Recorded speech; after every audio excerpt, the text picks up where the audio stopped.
Hello everyone, this video is about Crout's LU decomposition method, which unlike Doolittle's method puts constraint on the upper triangular matrix that all elements on its main diagonal should be equal to 1.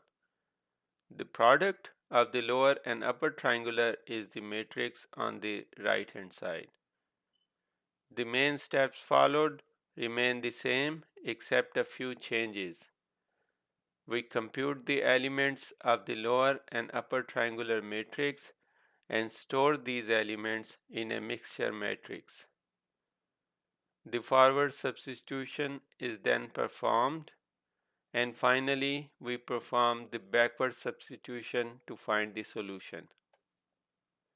If you want to see more details on these steps, please watch the previous two videos in this series. I'll place the link in the description. We then write a function, Crout decomposition, which takes the coefficient matrix and output vector b as inputs. We loop over the rows and columns. If the row index is greater or equal to the column index, we update the lower triangular element, otherwise we update the upper triangular element. After that, we run the forward substitution followed by the backward substitution to get the solution. This is the code for forward and backward substitutions. Now let's try to solve our example curve fitting problem with Crout's decomposition method.